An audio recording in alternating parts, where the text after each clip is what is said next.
یہ قربانی حضرت ابراہیم کا طریقہ ہے. حضور نے اگرچہ نبی پاک کی اپنی سنت تھی، یہ بھی کہہ سکتے تھے سنتی و سنت ابیکم ابراہیم، میری سنت ہے اور تمہارے باپ ابراہیم کی سنت ہے. یہ نہیں فرمایا. جب صحابہ نے کہا قربانی کیا ہے، فرمایا سنت ابیکم ابراہیم، یہ تمہارے باپ ابراہیم کی سنت ہے. ہر صاحب نصاب پر قربانی واجب ہے. جو زکوٰۃ کا نصاب رکھتا ہو اس پر قربانی واجب ہے، یعنی ضروریات سے زیادہ اتنے پیسے، جتنے پیسوں سے زکوٰۃ فرض ہوتی ہے اتنے پیسے جس آدمی کے پاس قربانی سے پہلے آ جائیں اس آدمی پر قربانی کرنا واجب ہے.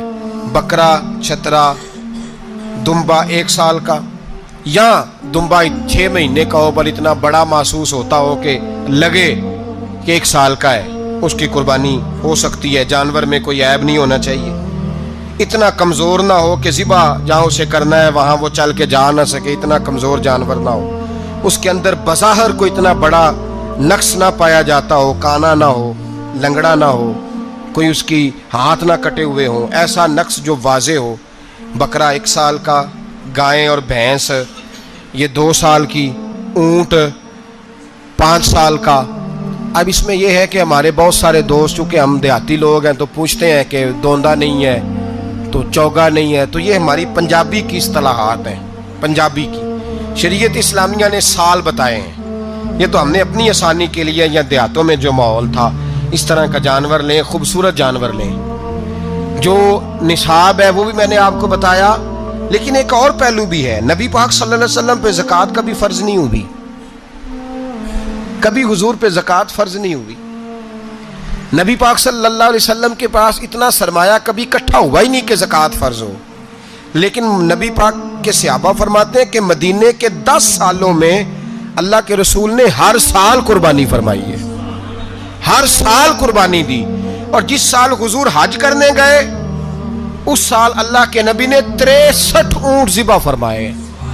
اور حضور صلی اللہ علیہ وسلم جب اونٹ ذبح کرنے لگتے نا تو صحابہ کہتے ہیں اونٹ خود دوڑ کے حضور کے سامنے آ کے لیٹ جاتا اور نبی پاک اسے ذبح کرتے اور فرماتے ہیں ایک دوسرے کو دھکے دیتے اونٹ کے، پہلے میں نے جانا ہے ذبح ہونے کے لیے، پہلے میں نے. انہیں پتا تھا کہ جو مصطفیٰ کے ہاتھوں ذبح ہوگا وہ تو دائمی زندگی پا جائے گا، یہاں بھی وہاں بھی زندہ. 63 اونٹ ذبح کیے.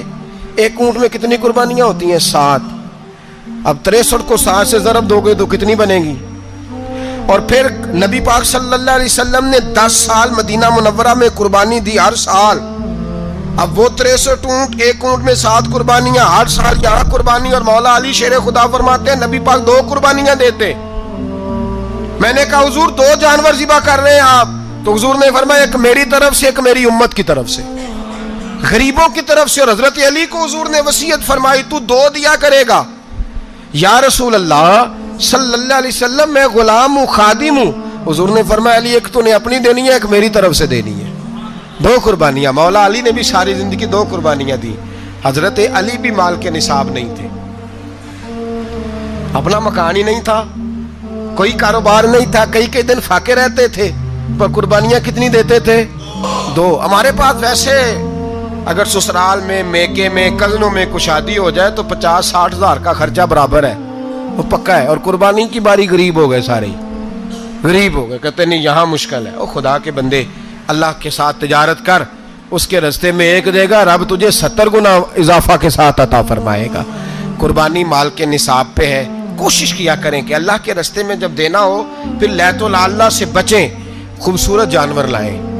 جن کو اللہ نے توفیق دی ہے ان کے لیے نصیحت ہے، جن کو اللہ نے توفیق دی. میں نے اپنے حضرت صاحب کو دیکھا ہے، وہ کہتے تھے کئی جانور اللہ نے بڑا نوازا ہے. کہتے ایک میرا ہے، ایک میرے ماں کا، ایک میرے باپ کا ہے، ایک میرے فلاں استاد صاحب کا، ایک میرے پیر صاحب کا ہے. یہ جانور غوث اعظم جیلانی کا نام کا دے رہا ہوں. اور پھر ایک بڑا خوبصورت جانور بندھا ہوتا اور حضرت خود ان کو چارہ ڈال رہے ہوتے. تو حضور یہ کیا ہے؟ فرمانے لگے یہ میں رسول اللہ کے نام پہ قربان کروں گا، یہ نبی پاک کے نام پر قربان کیا جائے گا. جن کو اللہ نے حیثیت دی ہے وہ کوشش کریں اپنے محبوب کی طرف سے بھی قربانی کریں، نبی پاک کے نام کی قربانی دے. خوبصورت سا جانور پیارا، پھر اس کی خدمت ہو، پھر اس کی قربانی دی جائے اور نبی پاک کے نام پر قربانی دی جائے. حضور نے خود وصیت فرمائی حضرت ابو بکر صدیق کو، قربانی بڑا حسین عمل ہے. اور میرے نبی پاک صلی اللہ علیہ وسلم نے ناراضگی بھی فرمائی ذرا خوگر حمد سے تھوڑا سا گلا بھی سن لے. میرے حبیب نے فرمایا جو طاقت کے باوجود قربانی نہ کرے وہ ہماری عیدگاہ میں عید کی نماز پڑھنے نہ آئے، وہ نہ آئے. اور یا رسول اللہ جو کرے گا، فرمایا قربانی کے جانور کا خون کا قطرہ بعد میں زمین پہ گرے گا، اللہ اس کے سارے گناہ پہلے معاف فرما دے گا، اللہ اس کے سارے گناہوں کو بخشے گا. قربانی کریں، خوبصورت انداز میں کریں، اللہ کی رضا کے لیے. بزرگوں نے لکھا ہے 3 حصے کرو گوشت کے، ایک گھر میں رکھو، ایک رشتہ داروں میں بانٹو، پڑوسیوں میں بانٹو، اور تیسرا فقط غریبوں کو دو. لیکن میں اکثر یہ سوچتا ہوں کہ ہمارے ہاں قربانی کرتا ہی وہ ہے جن کے گھر میں ہر جمعرات کو چھوٹا گوشت پکتا ہے، اور جن کے گھر میں ہفتے میں 3 دفعہ مرغی کا گوشت پکتا ہے، وہی تو قربانی دینے کے قابل ہوتے ہیں. تو وہ بھی اگر قربانی کے بکرے میں سے بھی تیسرا رکھنا چاہیں تو اجازت تو ہے، میں نے کہا سارا رکھنے کی بھی اجازت ہے. لیکن اگر آپ مہربانی کریں، کوشش کریں کہ یار ہم تو سارا سال ہی کھاتے ہیں، اور ہمارے یہاں جو گوشت تقسیم ہوتا ہے نا وہ بھی باری لگی ہوئی ہے. ادھر سے پلیٹ آئی تھی گوشت کی تو ادھر سے بھر کے چلی گئی. بھئی اس نے کی ہے، اس کو بار بار گوشت دینے کا کیا مطلب ہے؟ آپ یہ دیکھیں عزیزوں میں، رشتہ داروں میں، اور میں اگر تھوڑا سا آپ کی توجہ کرانے میں کامیاب ہو جاؤں تو سفید پوش لوگوں کو دیکھیں. کچھ سفید پوش ہیں، سفید پوش جن کے اوپر قرضے ہیں، بیماریوں نے جکڑ لیا ہے، گھر میں بڑے بڑے سخت مریض آ گئے ہیں. سفید پوش پہلے دیا کرتے تھے. آپ ان سے پوچھتے ہیں صاحب قربانی، تو بات کو ٹالتے ہیں. وہ کہتے ہیں سوچ رہا ہوں کوئی حصہ ڈال جائے. پردہ پوشی کرتے ہیں، کہتے ہیں کہیں حصہ رکھا ہوا ہے، پردہ پوش. اکثر وہ لوگ قربانی نہیں دے پاتے. اکثر دیا کرتے تھے، اب نہیں دے پا رہے. کیوں؟ اس لیے کہ مشکلات ایسی آ گئیں.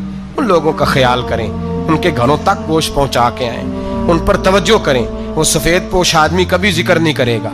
کچھ تو ایسے ہیں جو خود پہنچ جاتے ہیں کہ ہمیں گوشت دیا جائے، لیکن کچھ سفید پوش ہیں لا یسألون الناس الحافا. اللہ فرماتے کچھ لوگ لپٹ لپٹ کے سوال نہیں کرتے، سفید پوشی کا بھرم رکھتے ہیں، کا مزاج نہیں. ان کی طرف دیکھیں، اپنے رشتہ داروں کو دیکھیں، خاص کر ان رشتہ داروں کو دیکھیں جن کا آپ کو پتہ ہے کہ غریب ہیں، مجبور ہیں. ان کے گھروں میں گوشت بھیجیں. غریب بیٹیوں، غریب بہنوں کا خیال کریں، اس طرف متوجہ ہوں، ان کے ساتھ اس نے سلوک کریں، اس طرف آپ لوگ خیال کریں. اللہ تبارک و تعالی نے قرآن مجید میں نبی رحمت علیہ الصلاۃ والسلام سے فرمایا ہے کہ اے محبوب علیہ السلام، بے شک ہم نے آپ کو خیر کثیر عطا فرمائی ہے. انا اعطیناک الکوثر، محبوب ہم نے آپ کو خیر کثیر دے دی. اب آپ اس کے جواب میں یہ کریں کہ فصلی لربک، اپنے رب کے لیے نماز پڑھیں، وانحر اور قربانی کریں. نماز پڑھیں اور قربانی کریں. ان شانئک ھو الابتر، آپ کا جو دشمن ہے وہ بے نام و نشان رہے گا. آپ کا دشمن. قربانی شعار اسلام میں سے ہے. قربانی اللہ کو بڑی محبوب ہے. نبی رحمت علیہ السلام نے فرمایا 10 ذی الحج کو جو عمل اللہ کو سب سے زیادہ پسند ہے. ظاہر ہے 10 ذی الحج کو لوگ نماز بھی پڑھتے ہیں عید کی، اور فجر کی نماز بھی پڑھتے ہیں، ذکر بھی کرتے ہیں، عبادت بھی کرتے ہیں، بہت سارے کام کرتے ہیں.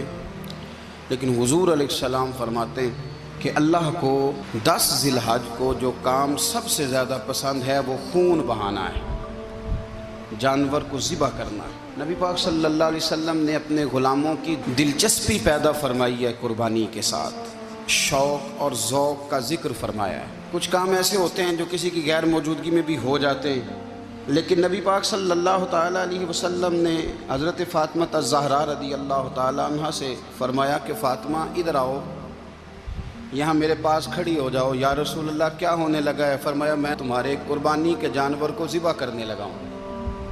قریب کھڑا کر کے حضرت فاطمہ کو حضور نے ذبح فرمایا. میں اکثر یہ بات آپ احباب سے عرض کرتا رہتا ہوں کہ نبی کریم علیہ السلام کے کاشانہ نور پہ 2 3 مہینے تک کھانا نہیں پکتا تھا، لیکن قربانیاں اللہ کے رسول ہر سال 2 دیا کرتے تھے. کھانا 2 مہینے نہیں پکا اور قربانیاں 2، اور 2 قربانیاں دے کے حضور فرماتے ایک میری طرف سے ہے، ایک میری امت کی طرف سے ہے. مولا کائنات شیر خدا حضرت علی المرتضیٰ رضی اللہ تعالیٰ عنہ، گھر میں فقر رہتا تھا،